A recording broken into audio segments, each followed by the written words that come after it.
Hey, welcome back. Brent here, DMing for Progenitors, Bloodlines, and I'm here with Simon as the Fiery Wilm Fair, CJ as the Spidery Otto, Peter as the Tough Tomas, and Diana as the Cutie Quinn T314. We're back from our mid-session break where we had the setting of the sun, the ending of the day. We have our players split into two groups. One was talking to the weavers, looking into potential new ways of getting new equipment or clothing. There's not really any shops around post end of the world in a new society. Where do you get stuff? You gotta make it. And so a quest of sorts has been given to hunt a landworm in the northern part of the forest, a landrake. Um, and over at the edge by the ocean, Otto and Wilm have gone to bed and may be escorting the old man Bart, the once warm-hearted, over to the forest. So as the beautiful background scene we have here, the sun rises over the land. The spiders are awake. Everybody is prepared to go. Bart brings his ship more inland, and you can see he's looking at it. Either of you can roll me an intellect check. He's not really sure where to keep it. Yeah, well, definitely he looks a little puzzled as he's like, do I just leave this here? Why? Sure, why not? I'll roll a check to see what he's thinking of. Can I get out some more dice quick? 10. Yeah, on a 10, I think you see someone confused about where to put it, but you also see someone who is saying goodbye to a friend. He spent presumably maybe a couple months on At this least. boat alone. And here it is, left to the elements potentially. They're like a overcropping somewhere that might be like a bit more protected. I mean, definitely there could be a place to bring it that's more protected. But like close by, not like we're gonna have to transport it like kilometers. You have to pull it like a while by a spider or something. Like he's like not really willing to do this. Yeah, no. It was more like if it was like a little close by, then maybe. But... Yeah. So he bids his boat farewell, longingly runs a hand along the wood. Or maybe not longingly, but just nostalgically, and will turn away with his sack of belongings, just 2 potatoes and an onion in a bag, leaving the crates that were left over that are empty now, just within the body of the boat. He looks between all of you and just goes, I don't suppose you have an extra mount as another spider hanging around? You're going to be riding tandem. All right. I mean, he looks between the riders, and I think we said one of the Ottomans is here, probably like the slimmest person, maybe. So he's just like, get up behind they look fairly light, I guess. And hey, Otto, give me a name for your person. Let's go with. Fuck, I can only think of like meme names. Let's go with James Webb. Senate. Charlotte. SENYT''H. Senator. Senator or Senate. Yes, just hop up here behind me. And he goes, okay. Are these spiders like tame? Are they vicious or anything? And he's kind of like getting in close, and he goes, usually I don't really like them too much, but they don't stay anywhere near me anyways. So he gets up on the saddle and behind this person. Oh, it's not so bad. Oh, and then the spider starts moving and brings him forward. And you start to make your way across the land. It will take I think the same as last time, better part of the day. You'll arrive late afternoon if you just have minimal breaks. Is that the idea? Going straight right back to the forest? If we can make it in a day, might as well. At that point,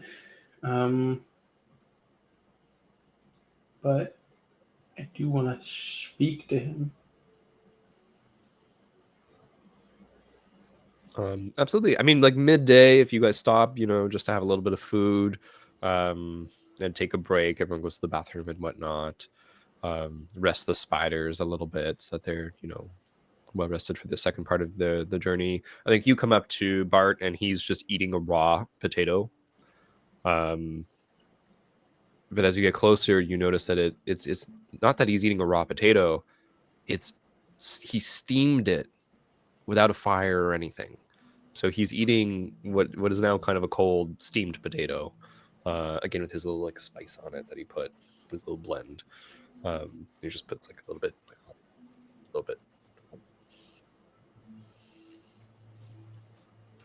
So I'm gonna actually talk about that. I noticed last night by the fire, you seem to be some sort of transference of heat, of energy from the surroundings to the flame, and then they seem to be eating a smoking potato there.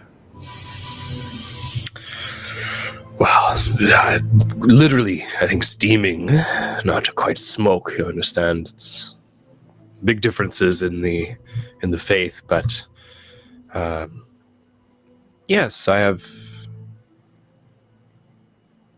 Well, I don't know what you would call it necessarily here, but back home, it's we just tap into the fire force.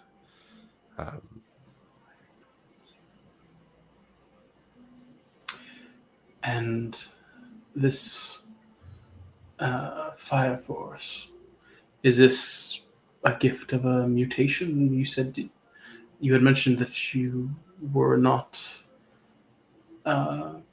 you hadn't mutated, but others had, yet you have access to this. Well, we're aware of the children of humanity is what we call the many different races, children of the world. There are where we come from. There are wolf folk, rabbit folk. We have they prefer not to be called pig folk, but in some sense they are, I think boar or the word orc has been thrown around. There are different types of peoples. We, I think, probably most closely resemble apes ourselves.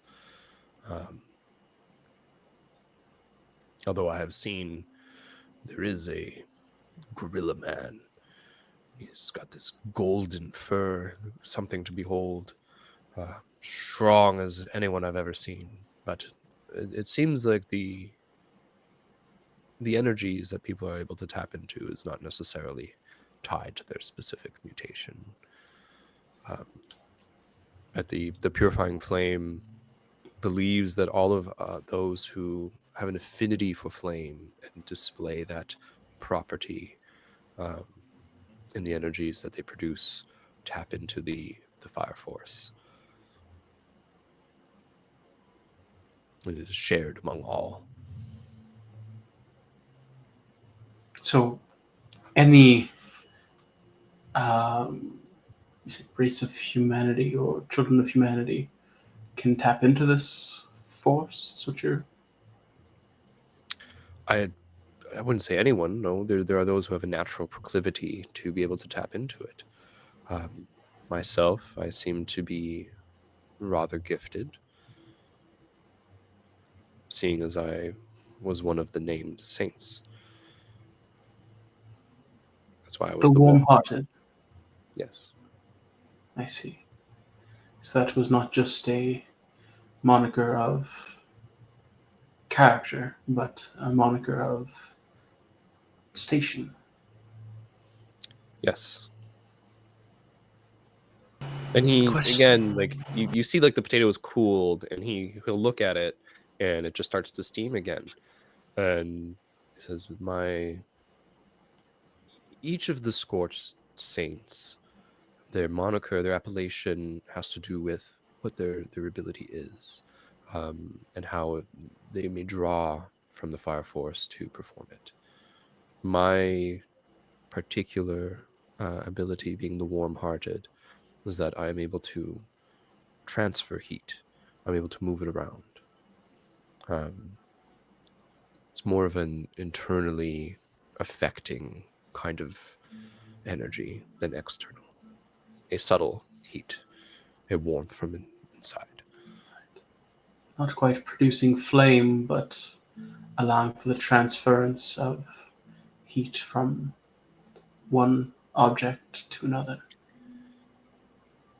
space to another, potentially. He hesitates here, and he looks at you and he says, "Do you have a piece of metal?" I don't think I do. He looks around. I don't think any of you really have metal instruments or implements No. of any kind. Like, it's just not something you guys have produced yet. I can give you a piece of bark, but no metal. Metal is a bit more of a scarce resource. No, that's fine. Do you have the bell? I'm not giving that up. Okay. But yeah, he says, "Well, I wouldn't be able to show you then, but I can produce flame, and I had tools to that effect that I left behind, where I was able to channel my ability to better use it and create a flame based effect." And why leave them behind? If it is a part of who you are, of your faith. I think the more you talk about this with him, the more like he keeps answering honestly or true, like straightforwardly to you. You can see that it like pains him to talk about this. He says, I was exiled from the order, replaced with someone who shared in the vision that the other members held. I see. So, while you may not share in the vision of the current, um, shall we say, leading authority of your order may have um, put forth as your mission, you believe in the flame itself, the concept behind the order. He looks, and you can see like in a hushed tone, he says, "Maybe I believe in more. Truthfully, I don't think all power comes from a fire force. There's something else here. There are other abilities. You are all proof of that as well. It seems that these spiders that we ride on have energies within them that I can feel. I've always been sensitive to this. So for the current structure, the current power hierarchy in place to denote that things are of only one nature and shared, and I don't think I believe that to be true. I think that there are enough examples that I've seen of the children, the many different children of humanity, to there's just a sort of magic all around the world that can be tapped into or used.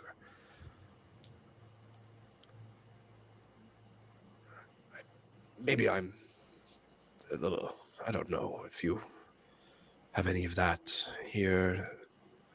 You've made no mention of that, I think. Well, as you said, every being seems to have some sort of energy about them. And you yourself just mentioned the sensitivity that you have in regards to uh, recognizing these energies. Is that what brought you to the Church of the Flame to begin with? This search for No. answers. I grew up there. Just an orphan, educated, raised. And I think I've always questioned it, but I think that when you are public about these beliefs and you inspire that belief in others, then it becomes a threat. Or at least it can be, if it is in the wrong environment. I don't wish to alarm you. I don't wish to be a threat here, a danger. But I think that I'm looking for other people to share in the faith with me, but a new faith, a new version of the purifying flame. Maybe not only related to those whose abilities are sourced in flame. Maybe for anyone who wants to participate.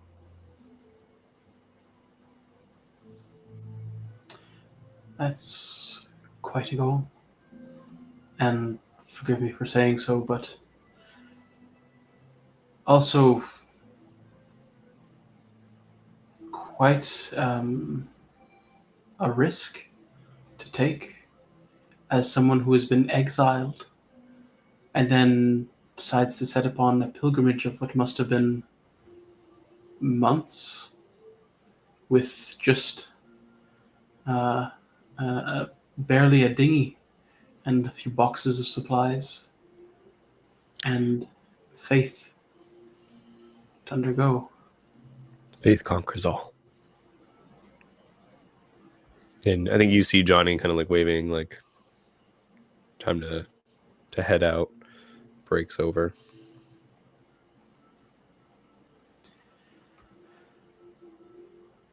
I'll say that's quite impressive to hold such faith for something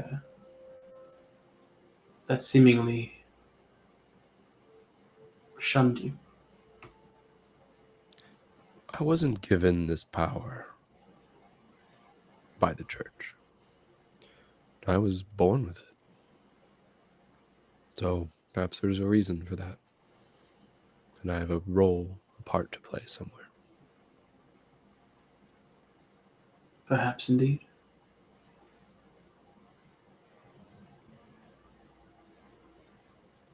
Well, let us continue on. Shouldn't be more than a few more hours. All right. He like rubs his legs from riding the spider. Finishes his potato, climbs on. All right. Don't you have any questions? I'm just like absorbing everything. Okay. And then I politely say no, only to have him maybe go back on the spider. And I stay near you. Or it's more the fact of like I've been talking a lot. Do you have something to say? I have something to say, but only to you. Okay. Yeah, so you watch like that spider starts off, and like the two of you just hold back for a moment to share a word. My friend, apologies for my silence. This was a story I seemed fit to absorb in its fullness without interruption. In terms of story, this man seems to be nearing the end of his, from the way his skin folds in on itself and his hair is grayed. Someone like that who has spent their life with the title of warm-hearted in a close community based in faith, is it not strange that at this point he would be exiled alone and leave completely the continent which he's called home? Perhaps if not his whole life, then most of it. Would there not be someone who he had touched as the warm-hearted that would seek him out? Others that would agree with his more temperament ideals that he could inspire? Why leave after all that time? And how could he not have touched others so that he was exiled alone, forced, as you said, on this journey to an unknown land that he did not even know he could reach, simply based on an old map? If this is a story, it's not written very well. But the world seems to write good stories on its own. So I am curious. Why? I feel like we can give him a little bit of the benefit of the doubt, as exile is a forced leaving. He was replaced by someone, as his words tell us, that better suited his order's current vision that they wish to portray to the world and to mold the world to. If his vision of being warm-hearted is not that of his order, I do not wish to meet the rest of his order. I suppose. If you were They seem to exiled be from much us. more brimstone. Yes. But if you are soft, does your softness not touch others in a whole community of people?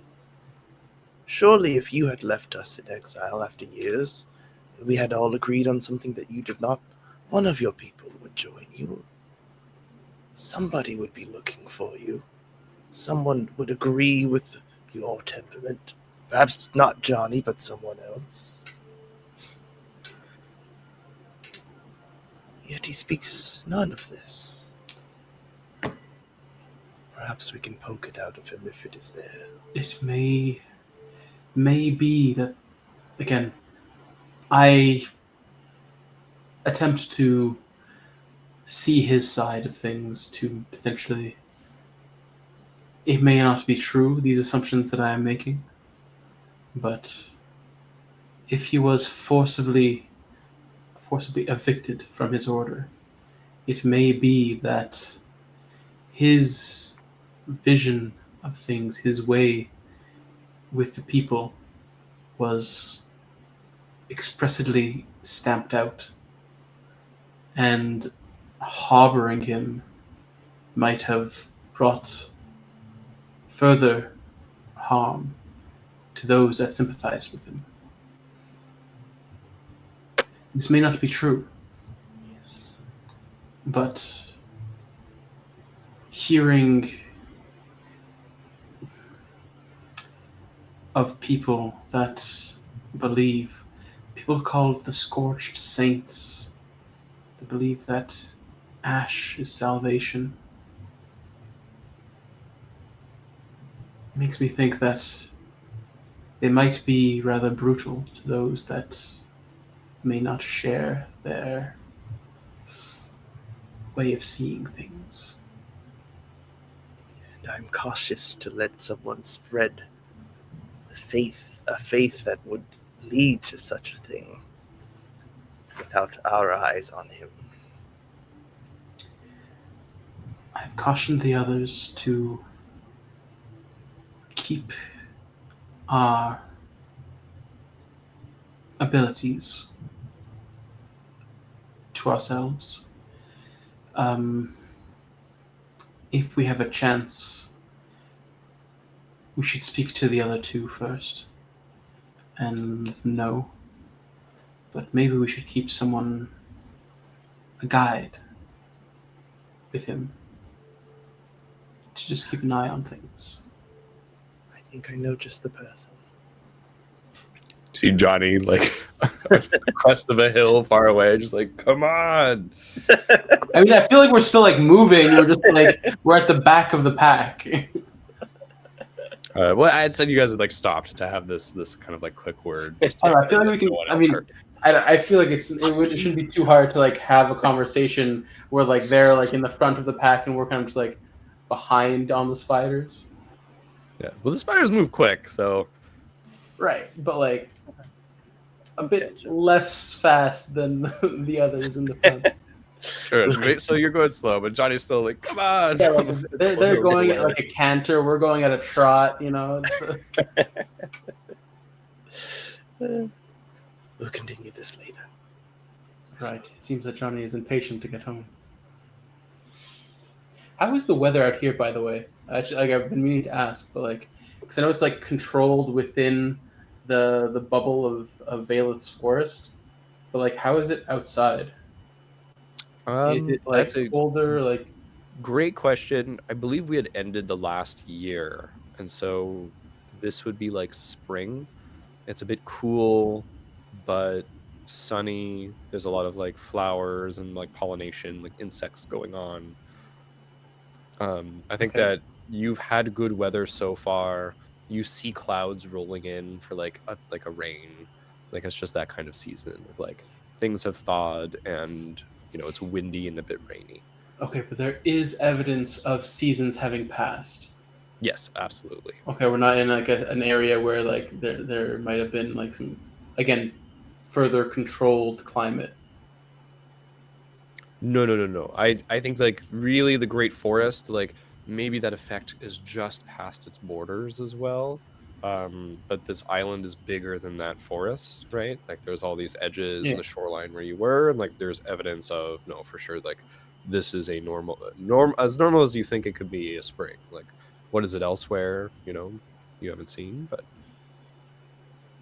Yeah, no, but just like get an idea of like, yes, there are still seasons in this place that we find ourselves outside the forest. Yeah. Cool. Absolutely. Right. You guys take off riding your spiders. They just speed up silently.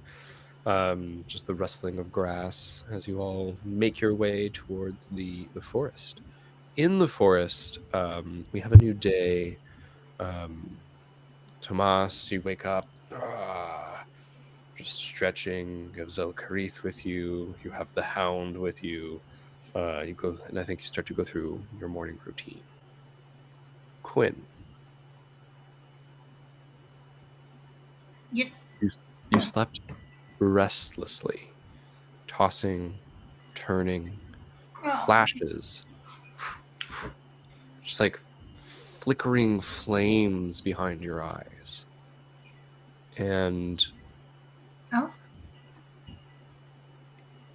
think you awake in a very cold sweat.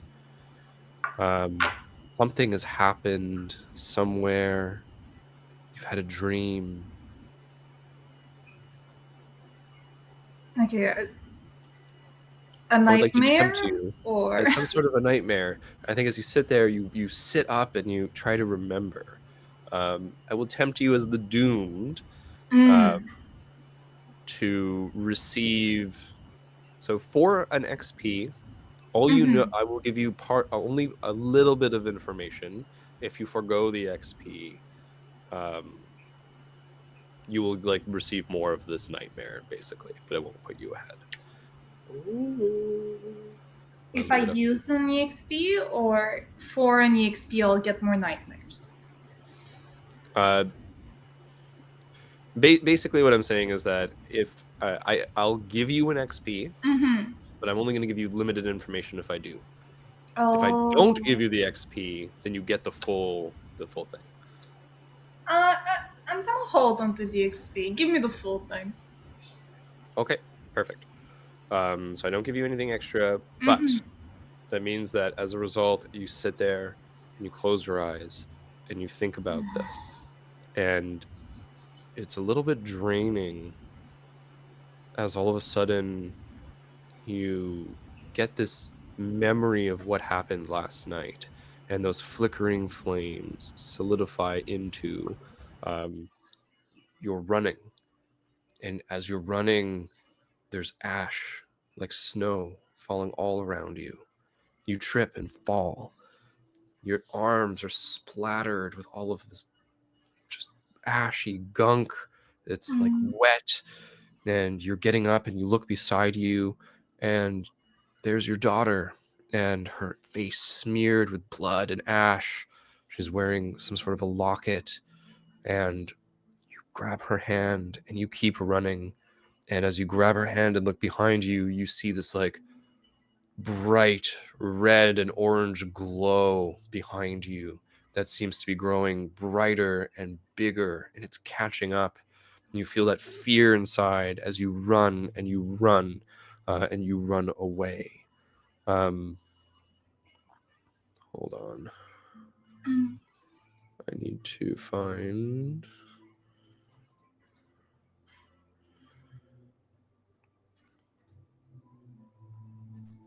As the bright glow catches up,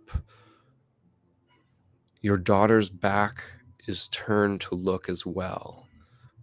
And you see that the robe that she's wearing has a design etched into the back.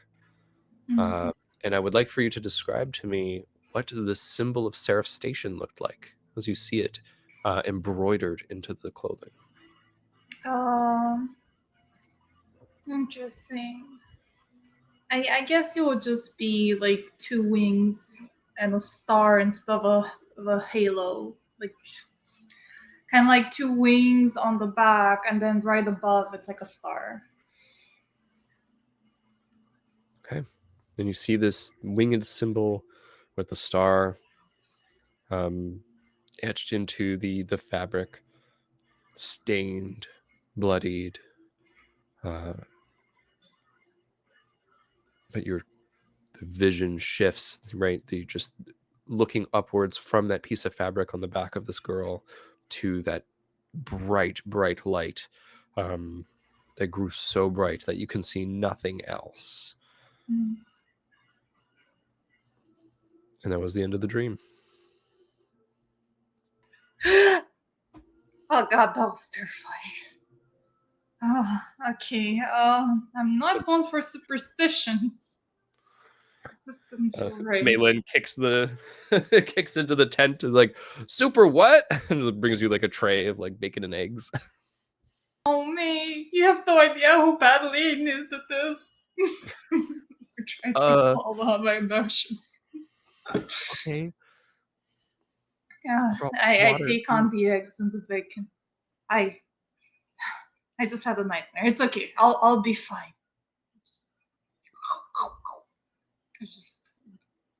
I guess we really need those fire protective clothing after all. Oh, sure. Brenda, how's everyone else doing? They're good for now, I think.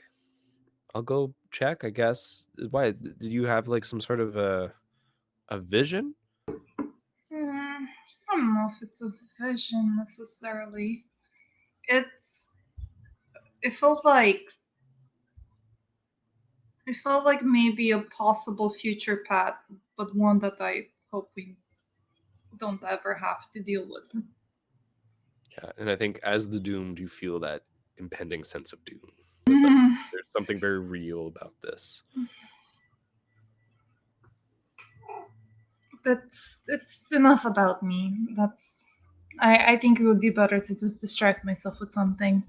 And I finished chomping on my food, and then As you I finish get up. chomping, Mentor jumps out, and Mentor's going to be like, "Hey, so I've been thinking about what could possibly be, what it means for a home, and What like do you right think? now, Mei Lin just came into this tent, but I think we need like a door and walls and a roof. Like I think we need. What if it's literal, like a building?" I guess we can start with one. We could try that. Yeah, I think that might be on the right track. Thank you, mentor. Okay, so a literal home. We can do that. Maybe it can be the home. Like we can start with a home for the leaders first, and then slowly build everyone else a home. Mei Lin's there, and she's like, our resources are kind of a little thin at the moment. Oh no, for Everyone's sure.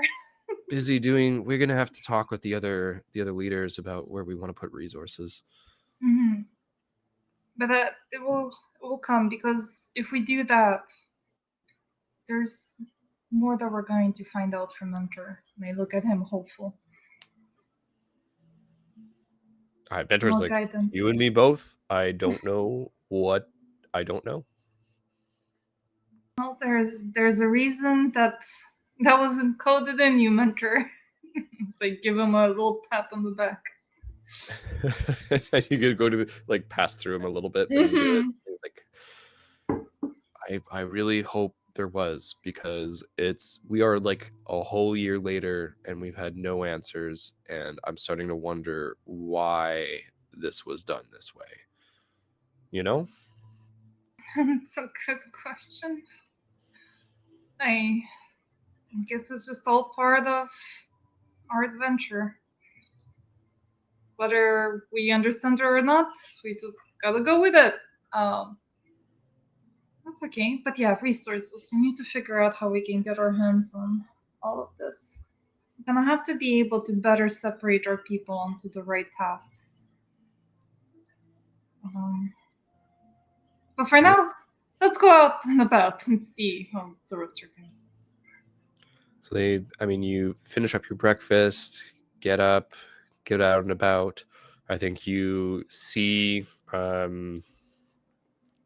Tomas also like available in the camps, in the environs. And you both hear from a scout that it seems like Wilm and Otto are on their way back, and that they'll be arriving by late afternoon.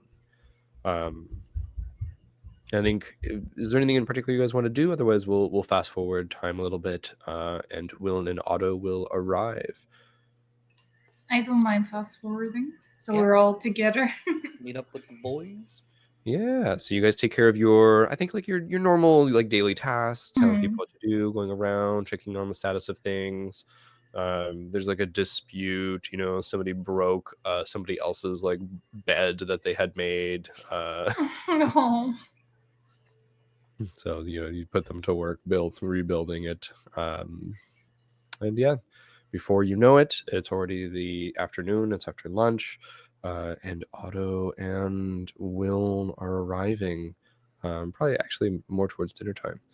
And as they arrive, and you meet them at the entrance to the forest outside the copse of trees, you see that there is this like oldish looking man with grayish, they're white robes with a little bit of like gray underrobe, like the picture I'd shown before.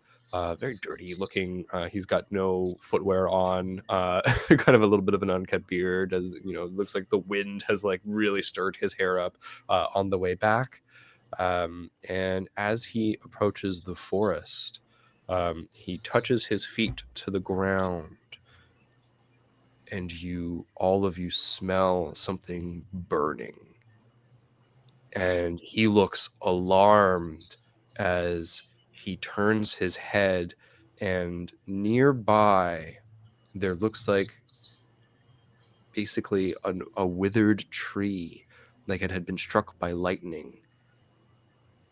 All of a sudden starts moving, and this burned ashen trunk starts to take on a form, 2 red slits open in it as if eyes, and you smell sulfur strongly, and you hear kind of a cackle.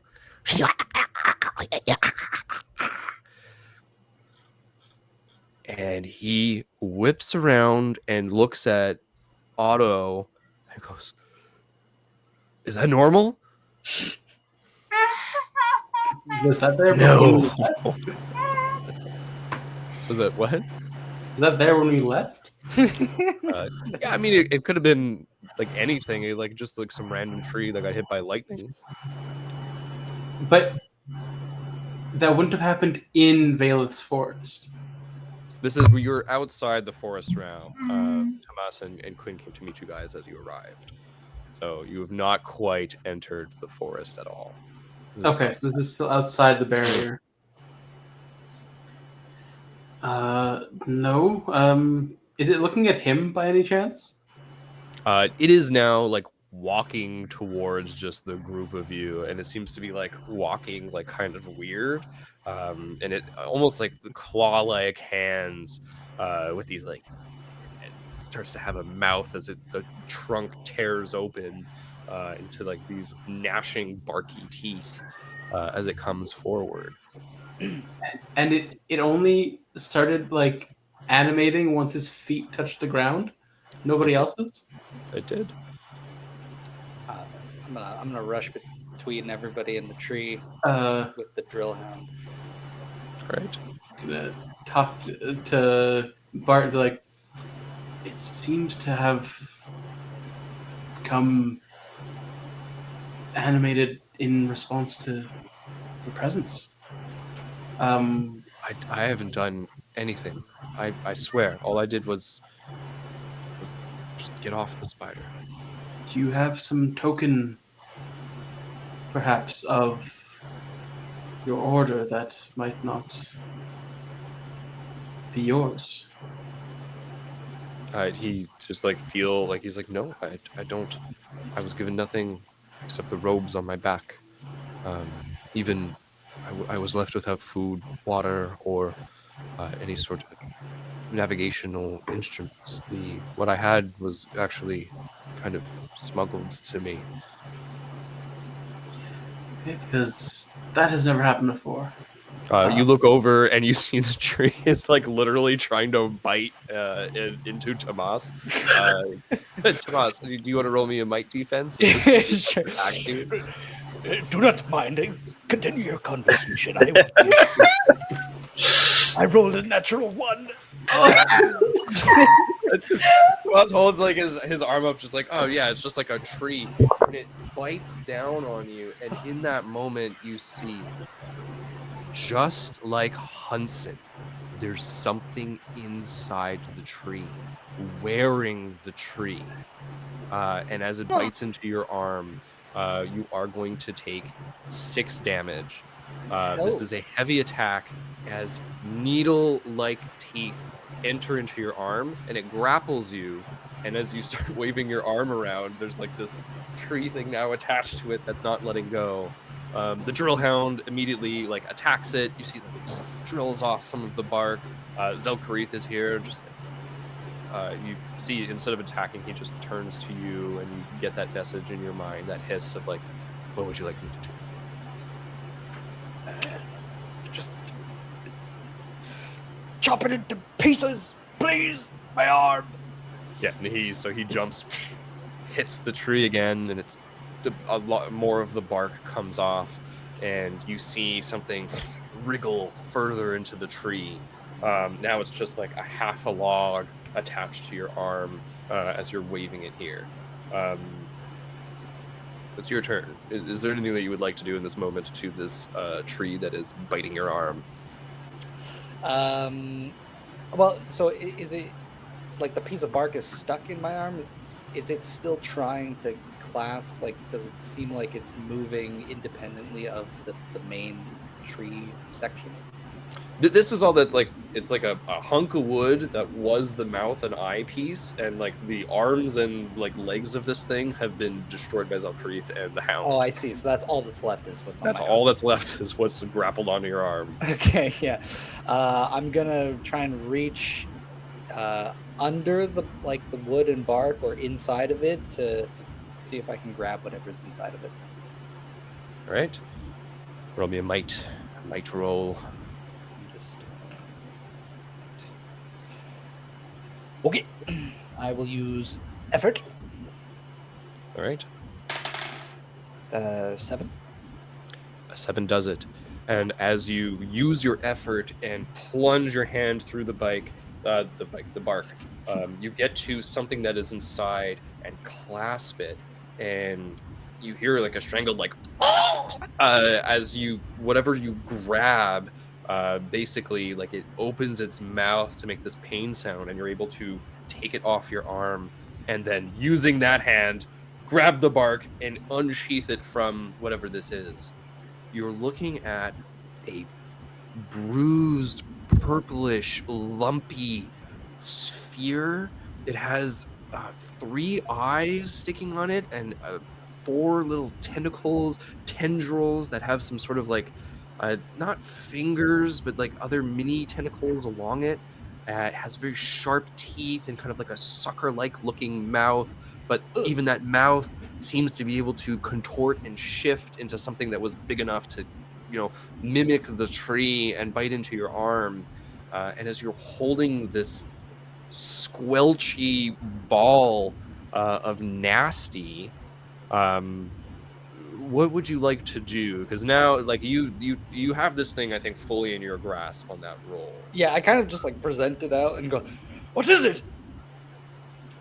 Is the tree still moving? Tomas is holding this over to you Yeah, guys. I'm kind of like pointing at everyone, like, "What do I do with it?" Is the tree still moving, like, or has it like just like fallen? Like, bark is in a bunch of ashy like pieces now. Like, I think this is all that's left. It's just this like weird Okay. thing.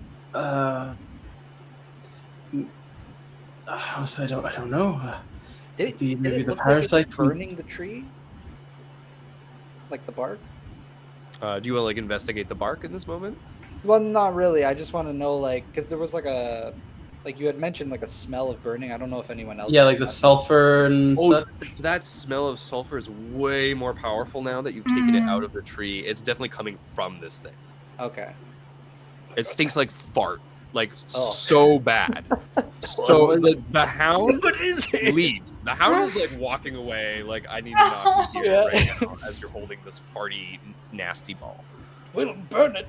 I have a question. Does Okay. it smell the same as the devil guy that came the first time? Did he smell like sulfur? He smelled fine. Oh, As far like, I don't know that interesting. you smelled him. He didn't smell something specifically. Smell like leather. Okay. Mm. Does it look like the parasite that we burnt in the tree? It does not look like the parasite. Okay. This Can it is talk? something else. It's just going it's just, like fucking squelching. I mean, like, can you make me a might defense roll as you're holding on to it, just to like to And I like trying to get out of your hand? go and like I'm almost trying to like clasp hands and just like burn it. Sure, if that's what you want to do, yeah. Roll that might defense as Will comes to do this, Yeah. to keep your grip on it. 13. Yeah, absolutely does it. So Tomas is just holding it firmly in place, and what do you do to burn it? Because he said we'll burn it, so I was like, okay. Wait, before you burn it! Before you go and burn it, Will, Smell it. let me just ask it a question. I take out my pad. Bart's like, oh, you can use fire? I I got communications. I can try and talk to it. So right now it's just gargles, but if I use it, can I communicate with it? Oh my god, is that like a spell that you have? Well, it's part of the D-pad. It says it may be used for almost universal communication. You can translate and project 3.2 trillion of the known languages. So it's part of that. Oh, I forgot about that. Yes, you absolutely. This is one of the known languages. Yeah! This is the second time The D-pad says The D-pad that. comes in been handy. like- So fucking, you, I have a feeling touch it's a on your void D-pad, ring, but like Who are you? And I translate and it's it. as it's like crying out, and it's like the D-pad is like registering the sound, and then you say, "Who are you?" It starts to translate what this thing is like crying out, and it translates your voice into that weird gargly sound so that it can hear. And I think the thing that you hear from it is, "Let me at him! Let me at him! Let me in him! Let me in him! Let me at him! Let me in him!" And as you say, "Who are you?" and it gets translated over, it kind of like calms a little bit and just says, You're one of us? You're one of us. Let me at him. Let me in him. Let me at him." You're not allowed. Not until Ooh. you respond to my demands. Go ahead and roll me. I'm going to ask for an intellect check to Sounds good. persuade this thing in this moment. Squeeze it. And it's going to be one step more difficult because it is in the middle of being like strangled by your ally. Yeah, that makes And the other one is there about to fucking kill it. I mean, I haven't actually like summoned Yeah. any flame yet. not Yeah, yet. you haven't done anything yet, but I think it's scared. Let's see over here. No, it's a 2. On a 2, it says, "Why you're talking through a metal box? You're fucking ah!" Okay, you can kill him. You can kill him right now. I'm done with this. It's too noisy. Do you burn it? Do you ring it? What do you do to this thing? I'm holding it out for you, Will. Okay. I tried. Are you like holding it like where? No, I'm just like jutted out, like kind of pointing it in your direction. I'm gonna Let's just burn it. Burn it. It's fine. I'll be fine. Burn it. I'm gonna attempt to hide what I'm doing with my body from Bart. Like in sense Sure.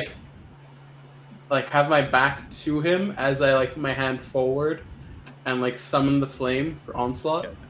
I think are you like trying to keep tabs on his position or like see what's going on? Not with him? particularly, but like I kind of like when I'm walking towards Tomas, like I have an idea of where Bart is. So like it's kind of like that idea in the back of my mind. If he's moved, I'm not going to be able to clock him. Okay. But it's like that's the kind of idea. I'll like make a show of like rummaging around in my robe for something as I'm walking forward, and then like go for it. But it's kind of like a sleight of hand to try and like avoid. Sure. I'd roll me a speed roll to deceptively do something that would be misleading in this moment. Yeah. I'll Can I help him? roll an effort. With effort. How do you help him in this? Like, what are you doing here? So we did discuss, and I heard the discussion, I believe, with Johnny of like no fire around this guy, and then obviously people were talking about doing fire stuff. So I can like get in front of him and be like, "Since your feet touch the ground, perhaps we should move you elsewhere off this small portion here. Perhaps behind the tree over there, we should move you." And like even if he doesn't listen, I'm like in front of him, like pointing to the location. Yeah, you're like trying to guide him in this moment, and I think you see immediately as soon as like Wilm was like walking forward to do something, he was very interested in like what exactly Wilm was doing and was like getting a better vantage point. So you're trying to redirect him in this moment. So, Wilm, what are you rolling on? We're gonna. I rolled an effort, but it is still a nat 1. On a nat 1, you pretend to rummage around in your cloak. Otto is trying to redirect him, and Otto, you like go to like touch him to like, oh, like come this way, and you like it's almost like you fall forward a little bit and you realize that you reach towards like what was not him.